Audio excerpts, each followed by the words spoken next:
Oi, pessoal, tudo bem? Bem-vindas, bem-vindos aí a mais uma Prosa com Bertaglia. Prosa que cada dia que passa fica mais fantástica, trazendo os amigos aqui que estão inclinados a compartilharem os seus conhecimentos e as suas experiências ao infinito e além. E, ademais, faça a sua inscrição no canal. Tem muita coisa para ser assistido de diferentes assuntos que variam desde supply chain, logística, projetos, finanças, vendas, liderança, ufa, enfim, muita coisa. E hoje, olha só o tema que nós estamos trazendo aqui. A inovação a favor da mobilidade urbana. Tema fantástico. Grande parte das inovações digitais proporcionam não apenas melhorias tecnológicas nos serviços e ativos urbanos existentes, mas também criam possibilidades que levam a mudanças no comportamento social, assim como mudanças disruptivas nos sistemas econômicos tradicionais. A economia colaborativa, bem como o e-commerce, são apenas alguns dos exemplos de como as plataformas de TI são capazes de conectar compradores e vendedores em tempo real e em qualquer parte do mundo. A inovação digital ajudou a criar mercados virtuais, onde a oferta e a demanda são atendidas com uma facilidade nunca vista antes e, como consequência, gerou novos modelos de negócios. E seguramente tais modelos se conectam fortemente com o contexto da urbanização e da presença do homem nos grandes centros. O transporte urbano desempenha um papel fundamental no cumprimento dos objetivos da competitividade econômica, da coesão social e do crescimento sustentável. A demanda por transporte de passageiros e cargas em áreas urbanas é um desafio. O congestionamento nas cidades contribui para a poluição do ar e para acidentes de trânsito e está dificultando a acessibilidade. E nossa prosa de hoje abrange o aspecto de como a inovação pode ser usada para ajudar a resolver tais problemas. E para prosear comigo, eu tenho o privilégio de trazer aqui o meu grande amigo de longo tempo, o Marcelo Nunes. Meu caro Marcelo, olha só que honra, que orgulho tê-lo aqui na Prosa com Bertaglia. Nós que nos conhecemos lá na grande famigerada empresa HP dos meninos da garagem. Seja bem-vindo, Marcelo. Obrigado, Bertaglia. É uma honra, um prazer estar aqui com você. Parabéns aqui pelo canal. Eu tenho dito que, embora há algum tempo que nós não tenhamos falado, eu tenho acompanhado bastante aqui as tuas prosas e te parabenizar aqui pelo canal, pelas mais de 250 prosas que você teve, trazendo conteúdo. Já vi vários amigos passando por aqui e estou feliz aqui de me juntar a tão seleto grupo aqui das pessoas com as quais você já conversou. Muito bom te rever e conversar aqui contigo hoje. É muito bom rever os amigos e, mais que tudo, ainda estabelecer um contato e primordialmente, né, Marcelo, compartilhar conhecimento, experiência, quer dizer, é uma prosa, é um café, né? É um negócio bem informal, mas que, ao mesmo tempo, acaba levando experiências e conhecimentos para outras pessoas. E realmente, você tem razão, nós estamos aí com 250 prosas, rumo às 300 prosas, né?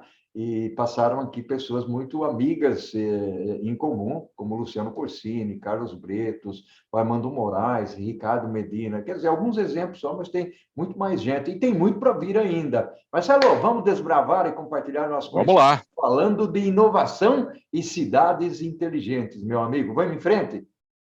Vamos lá. Esse é um tema interessante, né, Bertaglia? Quando a gente conversou um pouco a respeito do tema, e é um tema que eu tenho colocado bastante. Você sabe, eu tenho também a honra e o prazer de ser articulista do Caderno de Mobilidade do Estadão, e tenho escrito bastante sobre isso, sobre esse tema de como é que a inovação pode ajudar na mobilidade urbana e os desafios que a gente tem na mobilidade urbana, que é um tema que eu, especificamente agora na minha atuação profissional, eu tenho visto bastante nos últimos 4 anos.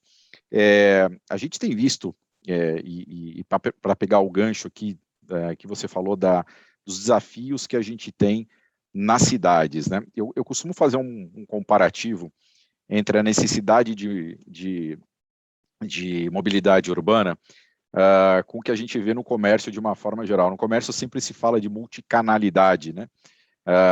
Então, o consumidor, ele é o dono de onde ele quer comprar, como ele quer comprar, onde ele quer receber, como ele quer receber, onde ele quer pagar, como ele quer pagar.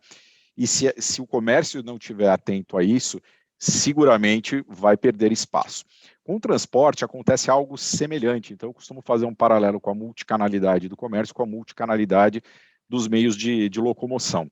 Só que para isso, para respeitar o que o usuário quer fazer e como ele quer fazer, você precisa ter, necessariamente você precisa ter as vias preparadas para isso e os meios preparados para isso, né? Da mesma maneira com que se preparou os meios de pagamento, se preparou o e-commerce, se preparou o last mile de logística, para o consumidor fazer as compras, para o transporte é algo parecido.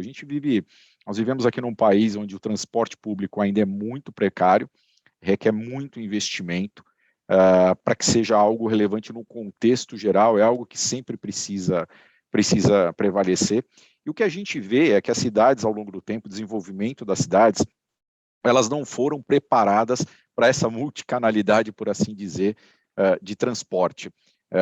Porque você pode fomentar, por exemplo, que as pessoas se utilizem de bicicletas, mas bicicletas você precisa de vias específicas para elas, né?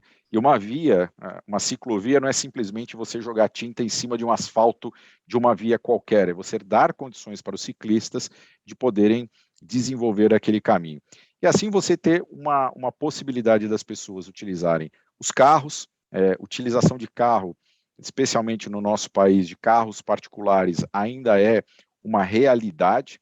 A gente tem uma frota antiga e quando a gente compara a penetração de carro per capita que a gente tem no Brasil ainda é muito baixa comparado com outros países, e as cidades elas acabaram crescendo em função dos carros, não numa dimensão como a gente vê em outros países, como a gente vê, por exemplo, nos Estados Unidos, onde você vê claramente, notadamente, os carros sendo privilegiados, mas aqui as vias elas foram construídas para isso. Então, claro, elas não podem ser simplesmente descartadas, elas precisam ser adaptadas para que os carros continuem andando, para que o transporte coletivo possa fluir, mas que outros modais de transporte possam acontecer. Então, a gente tem hoje acontecendo carro privado, carro particular ainda é uma realidade no nosso país, as pessoas têm isso no país ainda como status, mas como uma necessidade, dado que o transporte público ainda é muito ruim. A gente teve um boom das motos, principalmente por conta de delivery, então a gente vê muito transporte por moto e mais gente se utilizando de moto, porque é um veículo mais barato comparado com o carro particular. A gente vê as pessoas tentando usar bicicletas, tentando usar patins, tentando usar veículos elétricos, né? A gente vê muito agora aqueles scooters elétricos andando na cidade, mas que você também precisa de vias adequadas e precisa principalmente uma mudança na cultura e no respeito que as outras pessoas precisam ter nesse ecossistema de mobilidade urbana, porque não adianta você prevalecer, você tem carro, você tem pedestre, você tem scooter, você tem moto, você tem o transporte público, você tem ônibus, você tem trens, e isso precisa coexistir muito bem. Então, um trabalho grande ainda para a gente fazer no nosso país a respeito disso. A gente vê países, eu tive a possibilidade de olhar isso em Amsterdã, é incrível como esse ecossistema funciona bem numa cidade como Amsterdã, que é preparada para isso, além de ser uma cidade plana, as pessoas já têm respeito, seja pelo transporte em carro particular, seja no transporte público, você tem os veículos sobre trem, e principalmente o uso intensivo de bicicletas e de scooters. Então, essa multicanalidade que eu chamo do transporte de mobilidade urbana é fundamental para as cidades, é fundamental para a locomoção das cidades. E as cidades precisam estar preparadas e se adaptar a isso. Tem um longo caminho, como eu disse aqui, para que as cidades estejam preparadas para isso e que tomem proveito dessas possibilidades, dessas novas possibilidades. Uau, que fantástico! Você fez aí, Marcelo, uma contextualização muito bacana, ou seja, passando por elementos importantes, trazendo exemplos, falando inclusive de outros países, citando aí a Holanda, né, a Amsterdã, e citando os Estados Unidos. Eu tenho, às vezes, uma curiosidade, o Marcelo, é bacana aí que você é articulista do Estadão, você escreve lá, as pessoas que quiserem conhecer mais sobre o tema devem procurar você lá, né? Isso é muito legal, é muito importante aí disseminando o conhecimento, gratidão enorme. Eu queria explorar um lado, aqui ao lado de tecnologia, o Marcelo, basicamente, que nós falamos aí da mobilidade urbana, eu queria entender um pouco como é que a tecnologia, as soluções tecnológicas, a coleta de dados de pessoas passeando para cá, para lá, usando o celular, ou seja, tem toda uma movimentação, os dados eventualmente podem ser compartilhados ou não. Eu queria explorar um pouco mais esse lado, trazendo a sua visão. A gente sabe, né, Marcelo, que a inovação não é necessariamente tecnologia, né? Mas a tecnologia tem exercido um papel extremamente relevante para ajudar a apoiar nesse aspecto. Eu queria que você desse uma navegada nesse assunto para as pessoas que acompanham aqui a Prosa Convertaglia.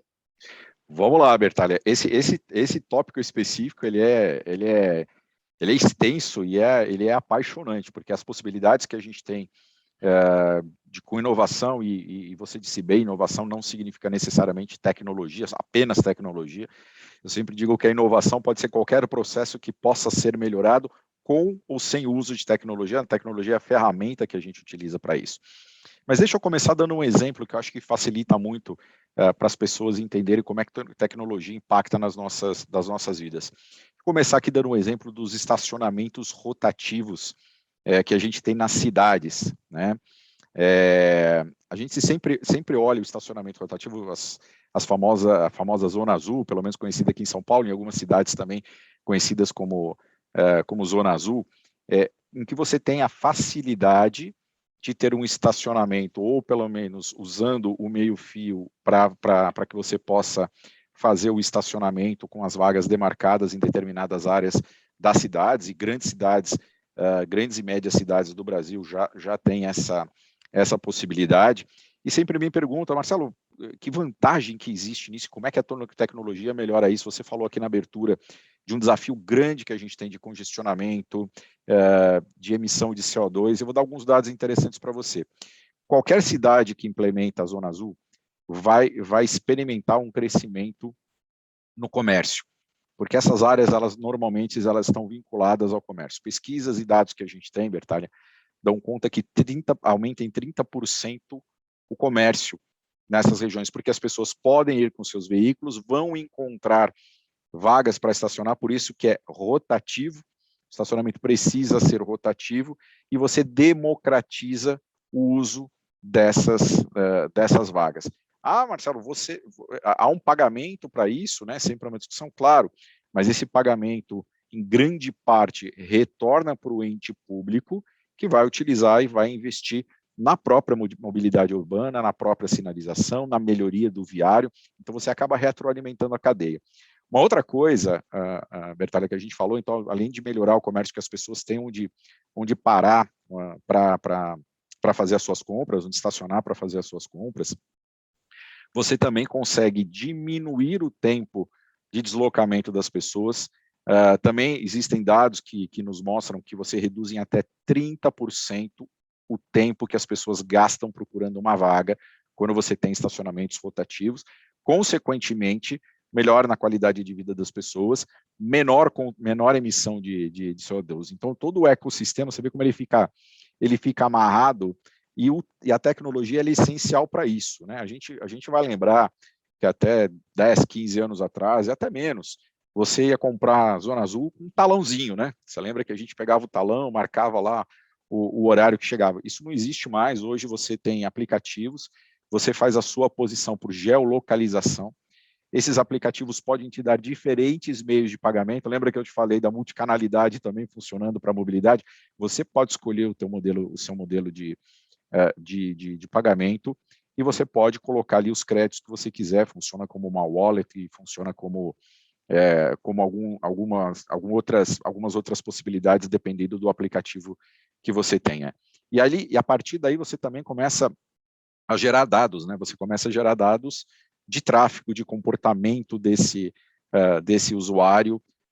Você pode ter programas de fidelização, enfim, aí, com a análise desses dados, claro, sempre preocupados, nós estamos aqui com aspectos da Lei Geral de Proteção de Dados, né? A gente nunca pode personalizar, mas sim criar uma persona do padrão de comportamento daqueles usuários, dar mais e melhores soluções. Então, você tem mapas de calor dessas regiões. A partir disso, a gente começa a traçar mapas de calor, quais ruas, em quais horários tem mais trânsito, tem mais tráfego, onde essas vagas são mais ou menos ocupadas, para eventualmente você expandir ou reduzir uma área de zona azul. Então, todos esses dados aqui são alguns exemplos que eu tenho de utilização de tecnologia e inovação.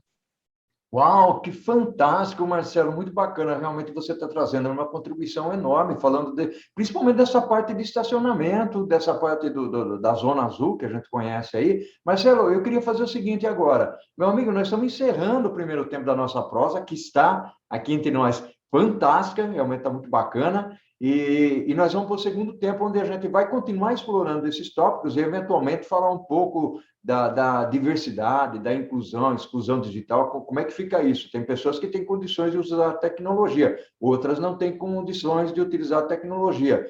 Marcelo, vamos explorar isso no segundo tópico, pode ser? Claro, vamos em frente. Marcelo, meu amigo, essa prosa está fantástica. Nós estamos trazendo aqui um tema extremamente relevante. Muitas pessoas acompanham o canal aqui porque nós tocamos esse tema e trazendo a contextualização e fatores e elementos que são relevantes para a conversa da mobilidade urbana. Eu tenho, inclusive, uma professora que sempre está acessando aqui o canal, pode ser até que ela venha a te procurar por alguma razão aí, que é a nossa querida Magali Romão, né? Marcelo, vamos em frente, vamos falar um pouquinho mais. Aliás, você falou de persona num dado momento aí nos bastidores, eu gostaria que você desbravasse esse lado aí. Vamos lá? Vamos lá, o tema de mobilidade, Bertalho, é apaixonante, né? Alguma coisa que eu gosto muito, é um tema não só por questão profissional, de obrigação profissional, mas pessoalmente sou bastante interessado no tema. Sobre a questão ainda de uso de dados, né? De coleta de dados, uso de informações. As pessoas, quando vão frequentar um shopping center, quando elas vão frequentar um hospital, ou mesmo um edifício comercial, um aeroporto, elas vão para aquele determinado empreendimento, para aquela determinada operação. Quando as pessoas estacionam os seus carros, né, e eu sempre digo, as pessoas não saem de casa para ir ao estacionamento, elas saem de casa para ir a esses empreendimentos. O importante é que se esteja conectado, quando a gente fala de mobilidade urbana, como é que eu otimizo o tempo dessas pessoas, como é que eu torno a vida dessas pessoas, desses usuários, mais fácil. Então, voltando aqui para o uso de tecnologia, você tem desde a possibilidade de comprar estadia nesses estacionamentos de forma antecipada, você tem a possibilidade de pagamentos, de meio de pagamentos diversificados, inclusive usando as famosas tags, né, que você entra, abre as cancelas e você tem um meio de pagamento automatizados.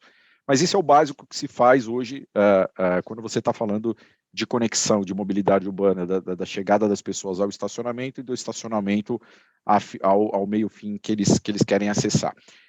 Nós olhamos muito a forma com que a gente consegue entender qual é o perfil de comportamento desse usuário. E como é que a gente faz isso? Coletando dados de forma anonimizada, seguindo a regulação da Lei Geral de Proteção de Dados.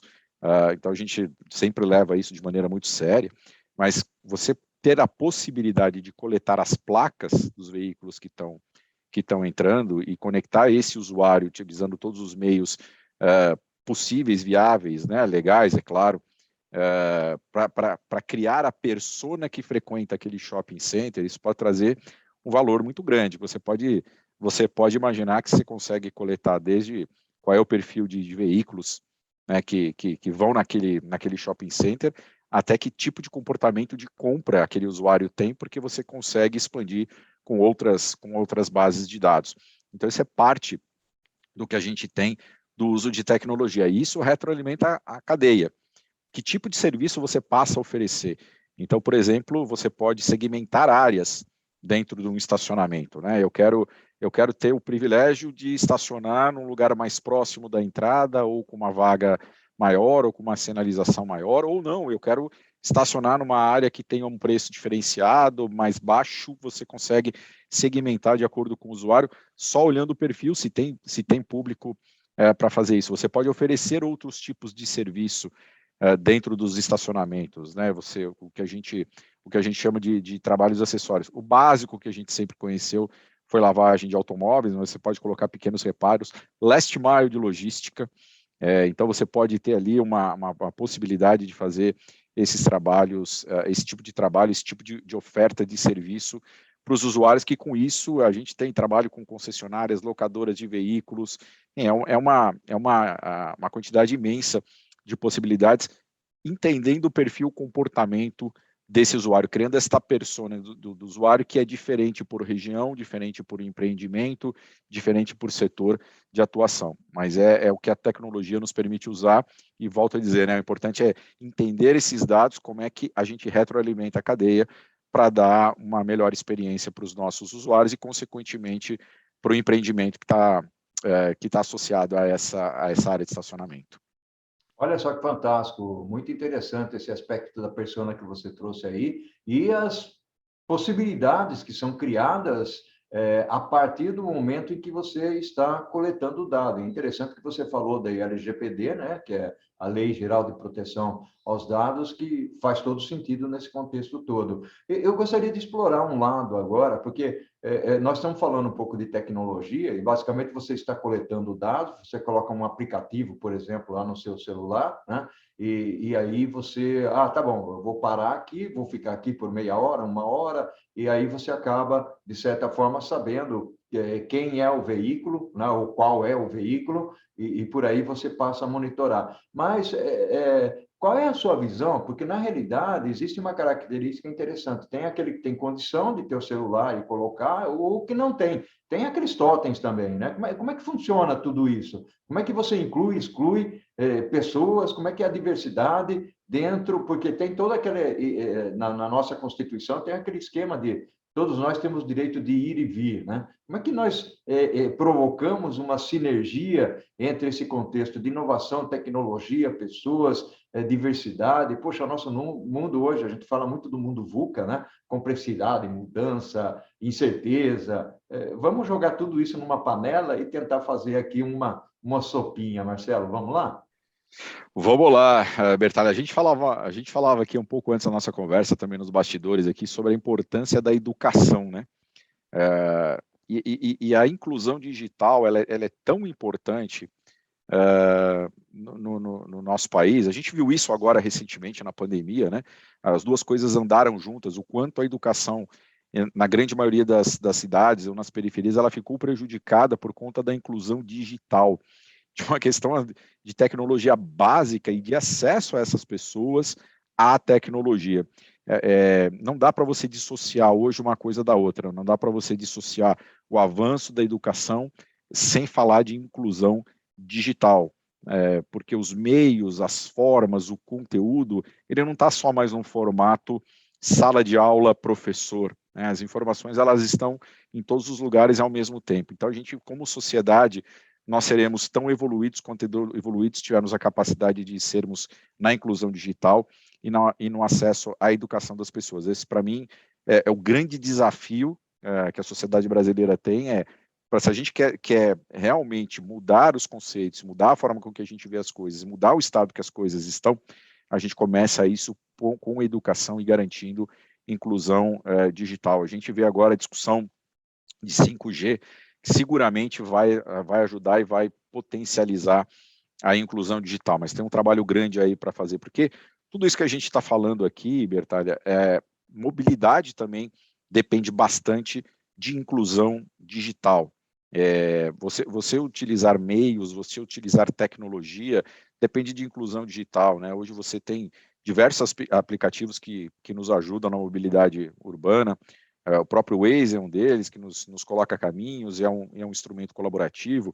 mas mesmo quando eu falei no começo, né, de estacionamento rotativo nas cidades, estacionamentos rotativos urbanos, a gente precisa de aplicativos para você poder fazer o pagamento, para você ter informação prévia. Por exemplo, se você vai sair da sua casa, eu falei, você pode fazer uma compra antecipada de uma vaga no estacionamento, ou você pode checar no seu próprio aplicativo se aquele estacionamento está com vaga ou não, qual é o período de lotação. E claro que o acesso a isso, ele precisa e parte da inclusão digital, né? Nem todas as soluções que a gente tem passam necessariamente por tecnologia, mas tecnologia sempre é o meio importante. Então, também para a mobilidade urbana, há um desafio grande de inclusão digital, e é importantíssimo que a gente siga, como sociedade, fomentando isso para melhorar a vida das pessoas, acesso ao conhecimento, acesso à educação. E também, como eu disse, não é diferente aqui em mobilidade urbana. Que maravilha. Marcelo, você está trazendo aí alguns aspectos extremamente interessantes aqui para o público que acompanha a prosa com Betaglia. Marcelo, nós estamos chegando ao final da nossa prosa, a prosa está fantástica, mas todo o seu conhecimento, toda a sua bagagem aí merece ser explorado um pouquinho mais. Existe, nesse contexto todo, logicamente, um trabalho com o setor público, ou seja, nós falamos de setor privado, setor público, soluções sendo desenvolvidas, tecnológicas ou não. Eu queria saber de você, principalmente você que escreve, que articula, que está no ramo, ou seja, você preside uma organização que está dentro desse contexto da mobilidade urbana.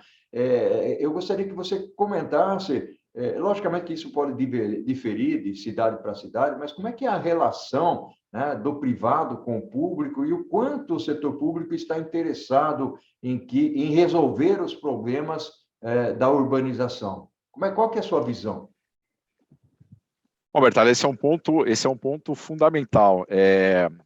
Eu tenho contato, nós operamos aqui em diversas cidades o estacionamento rotativo.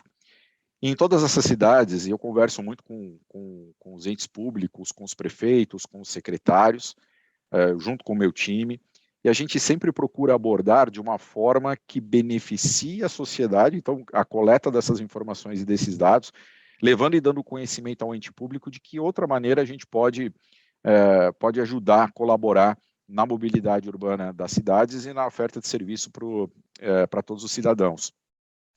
Claro que você tem os entraves burocráticos da legislação, que, por óbvio, claro, precisam ser seguidos, tem que ser seguidos, isso é uma obrigatoriedade, isso a gente não abre mão em nenhuma hipótese, mas as conversas, normalmente, elas têm dois aspectos. Todas as cidades, sem exceção, são bastante abertas a escutar sobre isso. É um tema relevante em todas as cidades, o que é muito bom, né? Mesmo as cidades médias, que ainda não têm o impacto de congestionamento que a gente tem nas grandes metrópoles, São Paulo, Rio, estão preocupados com isso, né? Estão preocupados em como é que melhora a mobilidade das pessoas. E a gente oferece dados, a gente oferece informações sobre áreas mais ou menos exploradas, como é que a gente pode compor, como é que a gente pode ajudar nos meios de pagamento, na fiscalização, na informação. Esse é um outro aspecto importante que a gente tem, né? A gente falou um pouco de educação aqui, informação para o usuário é importante. Por que as áreas de Zona Azul são importantes para a cidade? Não é meramente uma exploração econômica, mas existem consequências benéficas no ecossistema para as cidades. Então, de maneira geral, as conversas elas são muito profícuas.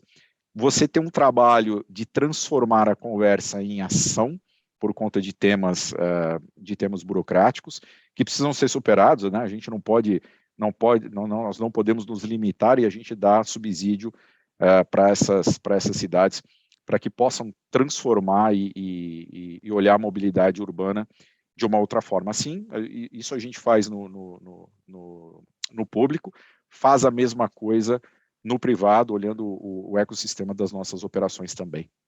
Que maravilha. Marcelo, meu amigo, nós estamos chegando ao final dessa prosa fantástica. Um abraço virtual para você. Tudo de bom. Um abraço. Foi fantástico conversar contigo, Marcelo. Prazer foi meu, Bertalha. Eu falei, é um tema apaixonante. A gente poderia ficar aqui por horas falando, as pessoas que tiverem interesse, você mencionou, eu estou disponível para conversar, seguir com essa prosa tão boa aqui que nós tivemos, e, de novo, para mim é uma honra e oportunidade conversar contigo, meu amigo. Obrigado aí pela oportunidade de falar um tema que para mim é tão caro. Gratidão enorme, Marcelo. E outra coisa, meu amigo, esse tema é tão interessante que, num dado momento, nós vamos fazer uma live. Eu explico para você como é que funciona. Um abraço forte. Ótimo. Combinado. Um abraço grande para você. Tchau, tchau. Um abraço. Obrigado.